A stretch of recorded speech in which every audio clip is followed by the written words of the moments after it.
Lesson অর্থ পাঠ। In the city শহরের ভেতর, সিটি অর্থ শহর, ইন অর্থ মধ্যে বা ভেতরে, ইন দ্য সিটি শহরের ভেতরে, ইউনিট অর্থ অধ্যায়। এই নাম্বার বলছে what do you see in the picture, ছবিতে তুমি কি দেখতে পাচ্ছ। What do you see in the picture, ছবিতে তুমি কি দেখতে পাচ্ছ। Say the names of the things and object that you C,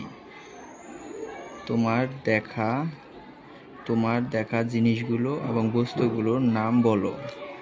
সে অর্থ বলা, নেমস অর্থ নামগুলো, থিংস অর্থ জিনিস, অবজেক্ট অর্থ বস্তু, এস যুক্ত আছে বস্তুগুলো, দ্যাট অর্থ এই, ইউ অর্থ তুমি, সি অর্থ দেখা, অর্থাৎ ইউ সি তোমার দেখা জিনিস এবং বস্তুগুলোর নাম বলো, অথবা তুমি যে জিনিসগুলো দেখতে পাচ্ছ সেই বস্তুগুলো এবং জিনিসগুলোর নাম বলো।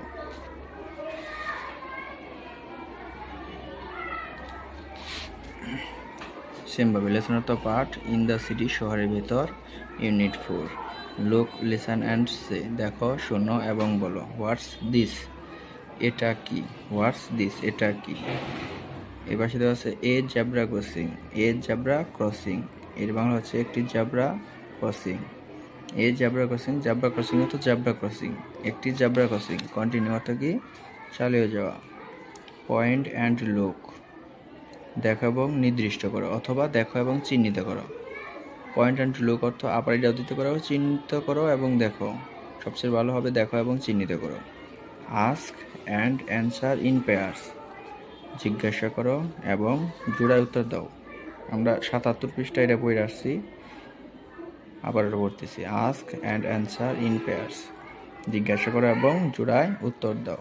হোয়াটস দিস, এটা কি। প্রশ্ন করছে এ ফুটপাথ, ফুটপাথ অর্থ ফুটপাথ। আবার যদি কেউ বোঝার জন্য দিতে পারে সেটা হবে যে পায়ে হাঁটার রাস্তা। ফুটপাথ অর্থ পায়ে হাঁটার রাস্তা, এ ফুটপাথ একটি পায়ে হাঁটার রাস্তা, অর্থাৎ রাস্তার ধারে যে মানুষ যাতায়াতের জন্য ছোট সরু রাস্তা থাকে সেটাকে বলে পায়ে হাঁটার রাস্তা, ইংরেজি বলে ফুটপাথ। হোয়াটস দিস, এটা কি। আরেকটা প্রশ্ন বলছে এ বাস, একটি বাস, এ বাস একটি বাস। এগুলো সবই এই উপরের যেগুলো আছে ওগুলো দেখাই দেখে বলছে।